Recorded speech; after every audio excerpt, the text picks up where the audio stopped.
Hello everyone, welcome back to my YouTube channel. आज मैं आपको एक ऐसा सॉल्यूशन बताने वाला हूँ जो कि आप लोग हमेशा फेस करते होंगे। जैसे कि अगर आपके पास कोई डुप्लीकेट डेटा वाला टेबल है, आपको डुप्लीकेट रिमूव करने के लिए बार बार आपको क्वेरी लिखना पड़ता होगा। मैं एक ऐसा सॉल्यूशन बनाने वाला हूँ जिससे कि आप एक स्टोर प्रोसीजर बना लोगे और बस आप क्या करोगे, एक टेबल नेम और उस टेबल का स्कीमा और आप बस ये पास करोगे और उस टेबल का जो डुप्लीकेट वैल्यू होगा वो डिलीट हो जाएगा। तो मैं इसे कैसे करूंगा, मैं स्टेप बाय स्टेप आपको बताऊंगा। सो वीडियो को पूरा लास्ट तक देखिएगा। इसमें मैं एक और चीज़ ऐड करूंगा जिसमें कि एक और पैरामीटर होगा। अगर आप उसमें 0 पास करते हैं तो आपको डेटा दिखेगा डुप्लीकेट सेलेक्ट क्वेरी की हेल्प से, और अगर आप 1 पास कर देंगे तो वो डेटा डिलीट हो जाएगा डायरेक्ट टेबल से। तो मैं कैसे बनाऊंगा, मैं सबसे पहले 3 पैरामीटर पास करूंगा यहाँ पे। जैसे कि डिक्लेयर @टेबल नेम, जो कि हमारा होगा वर्केयर मैक्सिमम।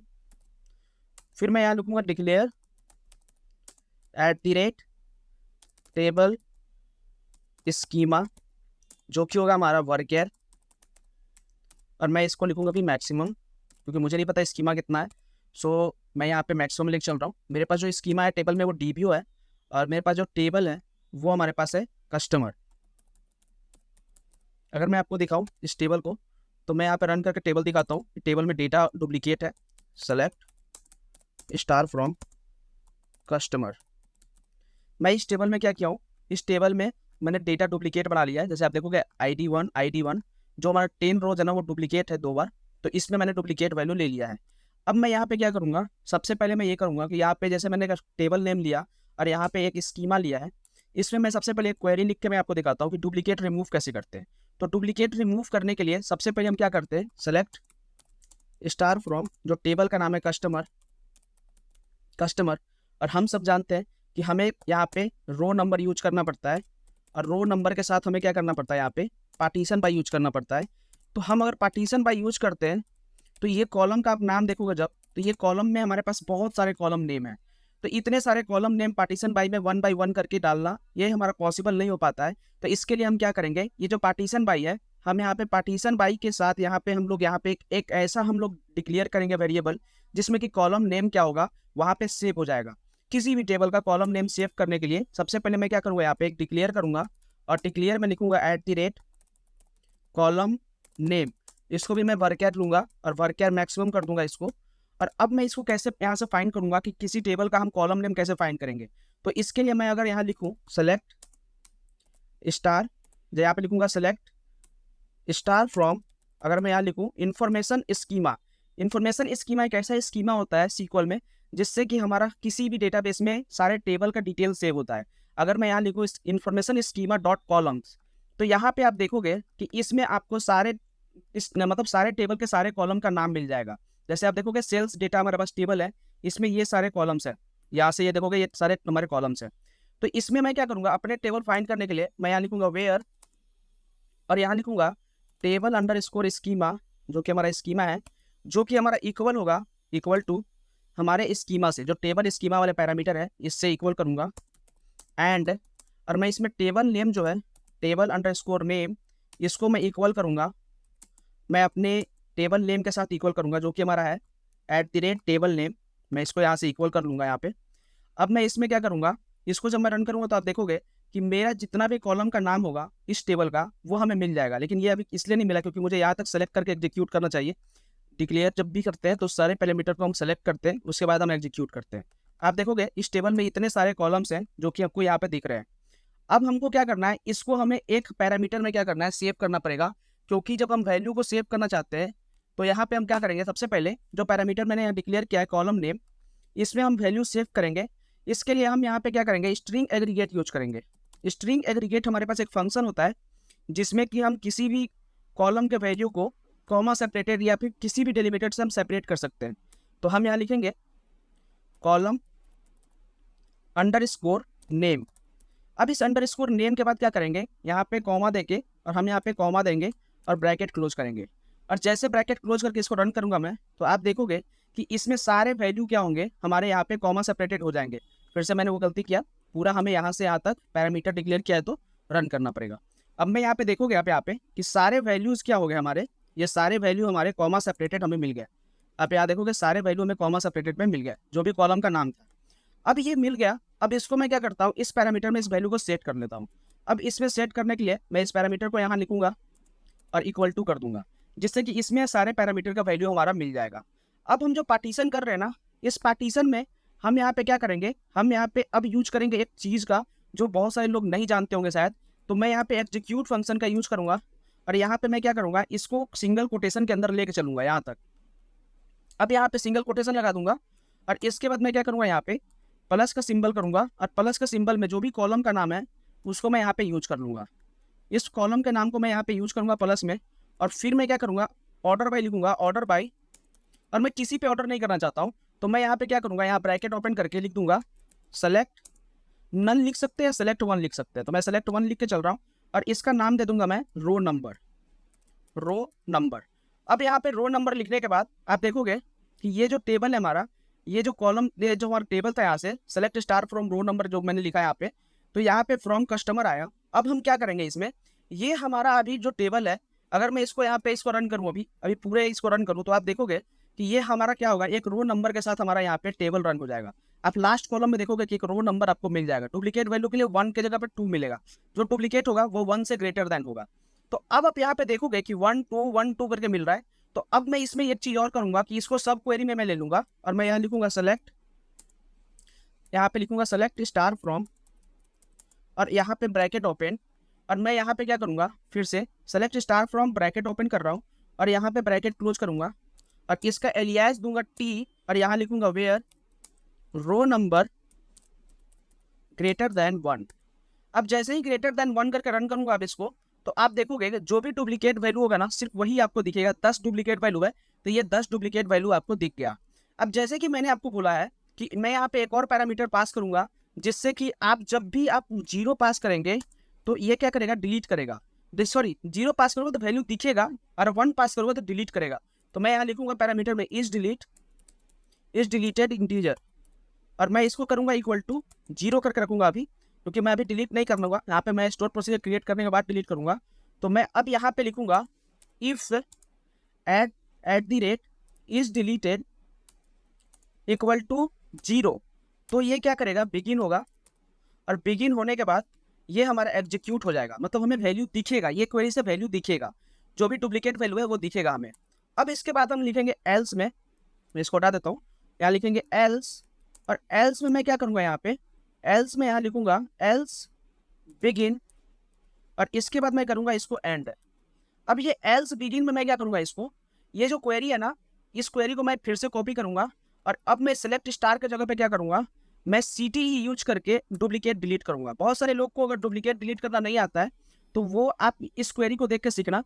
जैसे मैं यहाँ सेलेक्ट स्टार जो है ना, इसके जगह पर मैं क्या करूँगा, इस पूरे क्वेरी को मैं CT के अंदर ले लूँगा और मैं इसको लिखूँगा विथ CT और एज लिखूंगा। जब विथ CT एज लिखेंगे तो ये जो पूरा क्वेरी है ये CT के अंदर आ जाएगा, CT का पार्ट हो जाएगा यहाँ तक, T तक। अब मैं क्या करूँगा यहाँ पे, इसके बाद मैं यहाँ लिखूंगा सेलेक्ट स्टार फ्रॉम CT और यहाँ पे लिखेंगे where row number equal to, नहीं, रो नंबर ग्रेटर देन 1, हमें ग्रेटर देन 1 वाला चाहिए।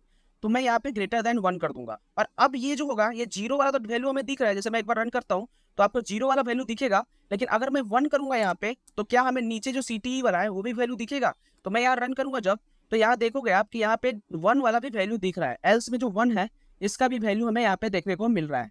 लेकिन क्या अगर मैं यहाँ पे सेलेक्ट स्टार को हटा के अगर डिलीट लगा दूं तो ये डिलीट हो जाएगा। तो यहाँ मैं लिखता हूँ डिलीट। अब मैं इसको रन करता हूँ। अब जैसे ही रन करूंगा तो यहाँ देखोगे आप कि 10 रोज अफेक्टेड, मतलब यहाँ से 10 रो इफेक्ट हो गया है। अब मैं कस्टमर टेबल को फिर से रन करके देखता हूँ क्या ये 10 रो डिलीट हुआ है कि नहीं।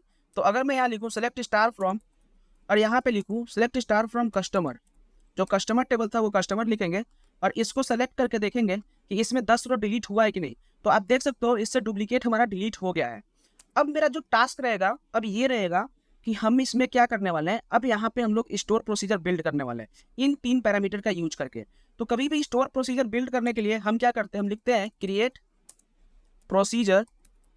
अब इस स्टोर प्रोसीजर के मैं लिखूंगा, स्टोर प्रोसीजर के लिए क्रिएट प्रोसीजर और इसके बाद प्रोसीजर का नाम लिखूंगा डिलीट और शो डुप्लीकेट। यहाँ पे शो और delete duplicate, show delete duplicate, मैं इसका नाम रख दिया हूँ। अब मैं इसको ब्रैकेट ओपन करूंगा। अब जो भी पैरामीटर्स है मेरे, इस पैरामीटर को मैं डिक्लेयर हटाता जाऊंगा और इसमें मैं क्या करूंगा, इन सभी पैरामीटर को बस छोड़ दूंगा। मैं डिक्लेयर रख के मैं क्या कर रहा था, बस मैं अभी क्वेरी पूरा करने की कोशिश कर रहा था।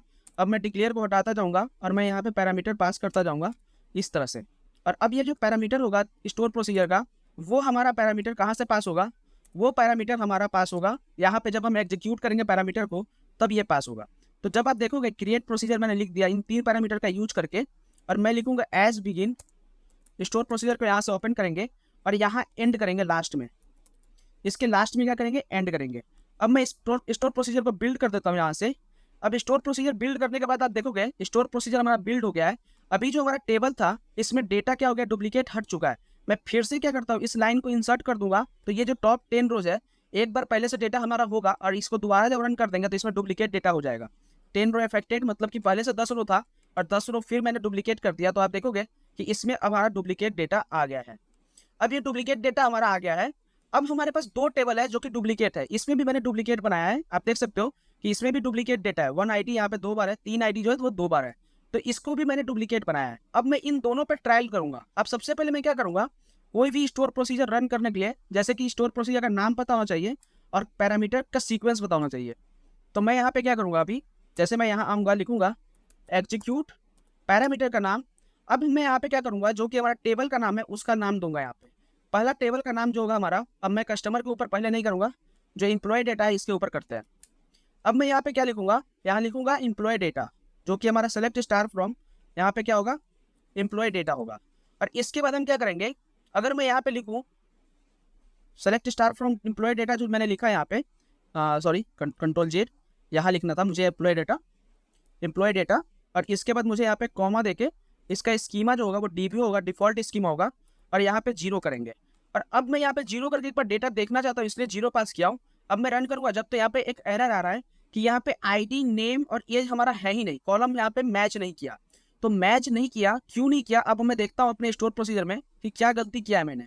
तो जो मैंने गलती किया है, हाँ गलती मैंने ये किया है कि आप देख सकते हो कि कस्टमर नाम लिख दिया, मतलब कि मैंने इसको स्टैटिक्स बना दिया, डायनेमिक नहीं बनाया। तो ये जो कस्टमर नेम जो मैंने यहाँ लिखा है ना, जैसे कि मैंने यहाँ पे कस्टमर नेम लिखा है सेलेक्ट क्वेरी में, और यहाँ भी कस्टमर नेम लिख दिया है, तो यहाँ कस्टमर नेम ना लिख के मुझे क्या करना पड़ेगा, यहाँ पे इसको रिमूव करता हूँ और मैं इसको क्या करता हूँ, अब यहाँ प्लस का सिंबल लगाऊंगा और यहाँ पे दूंगा स्कीमा यूज करूंगा मैं यहाँ पे। अभी आप देखोगे कि स्कीमा यूज करूंगा मैं यहाँ पे। अब मैं यहाँ पे पहले स्कीमा यूज करूंगा, जो कि हमारा स्कीमा कौन सा है, टेबल स्कीमा को मैं यहाँ पे पास करूंगा, टेबल स्कीमा। और इसके बाद मैं क्या करूंगा, ये जो टेबल का नाम है उसको पास करूंगा, जैसे डीबीओ डॉट, उसके बाद टेबल का नाम, इसलिए मैंने डॉट को भी क्या किया, यहाँ पे डॉट को पास किया है। अब ये देखोगे आप कि टेबल स्कीमा और ये टेबल नेम मैंने पास किया जो, अब मैं इसको क्या कर रहा हूँ, सेम चीज़ को यहाँ से फ्रॉम से कॉपी कर रहा हूँ, और कॉपी करके और मैं इसको यहाँ से इस फ्रॉम से लेके यहाँ तक हटा देता हूँ, ये फ्रॉम से लेकर यहाँ तक मैं इसको रिमूव कर देता हूँ। अब मैंने इसको रिमूव कर दिया, तो अब मैं देखता हूँ इसको क्या करूँगा, इस स्टोर प्रोसीजर को मैं अल्टर कर दूंगा, मतलब कि जो मैंने चेंज किया है उसको अल्टर कर दूंगा और मैं इस स्टोर प्रोसीजर को फिर से बिल्ड करूँगा। ये स्टोर प्रोसीजर यहाँ से यहाँ तक सेलेक्ट करके मैं इसको बिल्ड कर लेता हूँ। ये स्टोर प्रोसीजर बिल्ड हो चुका है। अब हम देखेंगे इसको रन करके। जब मैं इसे रन करूँगा यहाँ पे, तो आप देख सकते हो कि हमें डुप्लीकेट डेटा यहाँ देखने को मिल रहा है, यही सारे डुप्लीकेट डेटा है, तो डुप्लीकेट डेटा हमें यहाँ पे दिख गया।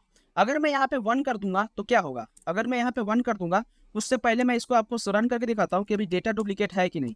सेलेक्ट स्टार फ्रॉम, जो हमारा यहाँ पे टेबल का नाम है वही एम्प्लॉय डेटा, तो मैं यहाँ पे एम्प्लॉय डेटा डायरेक्टली देता हूँ, डीबीओ लगाने की जरूरत नहीं है क्योंकि ये डिफॉल्ट है। लेकिन मैंने डीबीओ इसलिए लेकर चला कि बहुत सारे टेबल्स में हमारा स्कीमा होता है, तो वहाँ पे हमें स्कीमा देना पड़ेगा। तो मैं यहाँ पे क्या कर रहा हूँ, आप देखोगे अभी डुप्लीकेट प्रेजेंट है। अब मैंने 1 कर दिया है पैरामीटर को, और अब मैं इस पूरे लाइन को सेलेक्ट करके एग्जीक्यूट करूँगा, तो आप देखोगे कि डिलीट हो गया हमारा यहाँ पे जो भी डुप्लीकेट डेटा था। अब मैं फिर से रन करता हूँ और आप देखोगे क्या कि यहाँ से हमारा डुप्लीकेट डेटा क्या हो गया, डिलीट हो गया है। तो इस तरह से हम क्या किए, हमने एक स्टोर प्रोसीजर बना लिया जिससे कि आप कितने भी टेबल हो, जैसे कि मेरे पास एक कस्टमर टेबल है ना, मैं यहाँ पे लिखता हूँ कस्टमर कॉमा डीबीओ डॉट, यहाँ पर डीबीओ कॉमा 1। अब 1 की जगह पे पहले 0 कर लेता हूँ डेटा शो करने के लिए।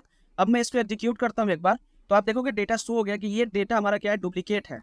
और मैं जब इसको वहाँ पे 1 करके और दोबारा से यहाँ पे सेलेक्ट करके एग्जीक्यूट करूँगा, तो आप देखोगे कि यहाँ पे 10 रो डिलीट हो गया है। इसका मतलब कि जो कस्टमर डेटा है इसमें हमारा डुप्लीकेट वैल्यू जो भी थे वो डिलीट हो गया है। तो ये जो है ना, ये आपका मैक्सिमम से मैक्सिमम कॉलम पे काम कर जाएगा। 50-100 कॉलम भी होगा तो ये काम करेगा, वर्क करेगा आपको। तो आप इस तरह से क्या कर सकते हो, एक स्टोर प्रोसीजर लिख सकते हो और आप अपने काम को आसान बना सकते हो। क्योंकि मेरे जो पर्पस तक बनाने का इसका, मुझे हमेशा डिलीट करने के लिए मिलता था, बहुत सारे टेबल्स मिलते थे जिसमें कि डेटा फाइंड करना होता था कि डुप्लीकेट है कि नहीं है, उसके बाद अगर है तो डिलीट करो। तो मैं क्या किया, इस तरह से मैंने स्टोर प्रोसीजर लिख दिया। और अब मुझे बार बार बड़ा क्वेरी लिखने की जरूरत नहीं है कि विद सिटी, फिर उसके बाद सारे कॉलम्स का नाम पास करना, कॉमा सेपरेट करके पार्टीशन बाई में, ये करने की जरूरत नहीं पड़ेगी। मुझे यहाँ पे बस टेबल का नाम, उसका स्कीमा पास करना है। अगर 0 पास करता हूँ तो डेटा दिखेगा, अगर 1 पास करूंगा तो डेटा डिलीट हो जाएगा। तो इस तरह से आप भी एक स्टोर प्रोसीजर लिख सकते हो। ये रियल टाइम सिनारियो था जो कि मैंने रियल टाइम वर्क में मैंने अपना किया था, इसीलिए मैंने सोचा कि आपके साथ शेयर करूं। अगर आपको अच्छा लगा हो तो वीडियो को लाइक कीजिएगा, चैनल को सब्सक्राइब कीजिए और शेयर कीजिए अपने दोस्तों के साथ जो हमेशा टेबल में डेटा डिलीट करते रहते हैं, डुप्लीकेट डेटा को। तो उनके साथ शेयर कीजिए, उनका भी काम आसान हो जाएगा। मिलते हैं नेक्स्ट वीडियो में। Thanks for watching, bye bye.